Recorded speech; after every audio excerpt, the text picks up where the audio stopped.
Vamos testar para ver quantos objetos em forma de espiral você encontra ao seu redor agora mesmo. Aposto que é mais do que você pensa. Uma espiral pode estar escondida nas pétalas das flores de suas plantas. Pode ser que alguém esteja olhando para aquela concha que você trouxe da sua última viagem à praia. Se nenhum desses objetos soa familiar, você pode querer ir até o espelho e virar-se um pouco para o lado. Caso ainda não tenha notado, até mesmo nossas orelhas têm a forma de uma espiral. Por que a Mãe Natureza parece ter tanta preferência por essa forma? Muitas teorias tentam explicar esse comportamento estranho. Uma delas é baseada na sequência de Fibonacci. Esse matemático italiano não estava ligando para as espirais no início.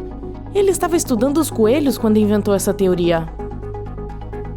Fibonacci apresentou a sequência como uma solução para um problema envolvendo o crescimento de uma população de coelhos.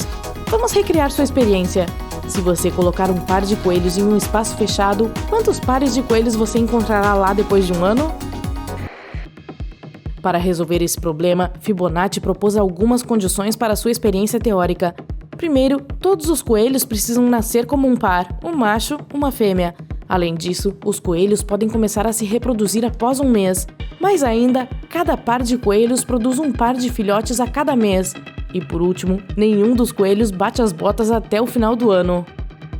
Usando essas suposições, Fibonacci notou a seguinte sequência: 1, 2, 3, 5, 8, 13, 21, 34, 55, 89, 144 e assim por diante. Os dois primeiros números da sequência, 1 e 1, representam o par inicial de coelhos. O próximo número, 2, representa o número de pares de coelhos após o primeiro mês. Um par dos coelhos iniciais, mais um par de crias. O quarto número, 3, representa o número de pares após o segundo mês, 2 pares dos coelhos iniciais, mais um par de crias. E assim por diante. Ele logo percebeu que sua série era feita de números que são sempre a soma dos 2 números anteriores. Muitos outros matemáticos analisaram essa sequência ao longo dos anos. Eles logo se surpreenderam ao descobrir que esse sistema foi encontrado em muitas estruturas naturais, como a disposição das folhas em um caule e das sementes em um girassol. Se você não entende por que funciona assim, então pegue um pedaço de papel e uma caneta. Juntos, vamos tentar desenhar a espiral de Fibonacci. Você terá que começar com um pequeno círculo no centro de sua página e depois desenhar círculos maiores ao redor, sem levantar a caneta do papel, usando os números da sequência de Fibonacci. Por exemplo, o primeiro círculo tem 0 unidade de largura, o segundo círculo tem 1 unidade de largura, o terceiro tem 1 unidade de largura e assim por diante. À medida que você vai adicionando mais círculos, eles se encaixarão perfeitamente para formar uma espiral. A espiral fica cada vez maior, mas segue sempre o mesmo padrão baseado na sequência de Fibonacci. Outro famoso espiralista foi um homem chamado James Bell Pettigrew. Ele era um naturalista escocês que ficou fascinado pelo mistério da forma em espiral que ele notou em quase todos os lugares da natureza. Ele estudou esse assunto em todas as escalas, desde nebulosas gigantes no espaço até moléculas minúsculas. Apesar de suas pesquisas, ele não conseguiu descobrir de onde veio a espiral. Ele tinha certeza de que não poderia ser apenas uma coisa física e acreditava que os órgãos das plantas e dos animais não só têm a forma de espirais, mas também funcionam de forma espiralada. No centro do trabalho de toda uma vida sobre essa forma única estava o coração humano. Pettigrew acreditava que a estrutura espiral do coração era o mistério de todos os mistérios. Ele também achava que essa forma era culpada tanto pelas contrações musculares quanto pela forma de o sangue viajar nos nossos corpos. A razão pela qual a espiral parece estar em toda parte pode ser realmente simples: eficiência. Dê uma olhada num simples girassol, por exemplo. Essa flor descobriu uma maneira de mostrar suas sementes para o sol para que pudesse expô-las à luz igualmente, sem desperdiçar nenhum espaço e sem limitar seu crescimento. As escadas em espiral também são outro grande exemplo. Elas simplesmente funcionam melhor. É mais fácil subi-las e elas ocupam menos espaço que as escadas normais. Também podemos estar mais inclinados a notar essa forma do que outras, já que uma forma espiral, ou suas proporções, é esteticamente mais agradável ao olho humano. É a razão pela qual designers de interiores, artistas ou ilustradores frequentemente usam esses princípios em seus trabalhos. O símbolo espiral é também o mais antigo encontrado em todos os continentes civilizados. Alguns historiadores acreditam que a espiral na arte asiática pode representar o Sol, pois foi encontrada em telhas da dinastia Tang, perto da antiga cidade de Chang'an. Também é frequentemente encontrada em locais de sepultamento.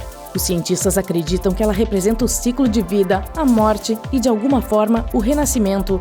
Provavelmente porque em algumas civilizações antigas as pessoas acreditavam que o Sol nascia a cada dia, se extinguia a cada noite e renascia no dia seguinte. Talvez você também tenha tropeçado na espiral como um símbolo de hipnose e vertigem. Não há nenhuma evidência real de que você possa hipnotizar alguém fazendo essa pessoa olhar uma espiral por certo tempo, mas seus efeitos sobre nossas habilidades de concentração e nossos nervos ópticos são significativos. Depois de olhar para uma espiral girando por algum tempo, você notará como os objetos ficam menores ou maiores, dependendo da direção da espiral. É fácil entender por que alguns experimentam essa sensação como hipnotizante. Uma das características mais distintivas do DNA é sua forma em espiral, também chamada de hélice dupla. A dupla hélice é formada quando dois fios de DNA se torcem ao redor um do outro, como uma escada sendo torcida em forma de espiral. Essa forma espiral é importante por muitas razões. Primeiro, a forma espiralada permite que o DNA seja compacto e eficiente. A dupla hélice pode embalar muita informação genética em um pequeno espaço, tornando possível às células armazenar grandes quantidades de material genético em uma pequena área. Em segundo lugar, a forma espiral permite que o DNA seja flexível e responsivo às mudanças em nosso ambiente. Como a dupla hélice é composta de duas cordas que podem se mover uma em relação à outra, nosso DNA pode mudar sua forma. Finalmente, a forma em espiral do DNA permite que ele interaja com outras moléculas da célula. Vamos dar uma espiada no quadro geral. Estou me referindo ao maior de todos eles, o das galáxias do nosso universo. Elas também têm a forma de uma espiral devido à sua rotação e à presença de matéria escura.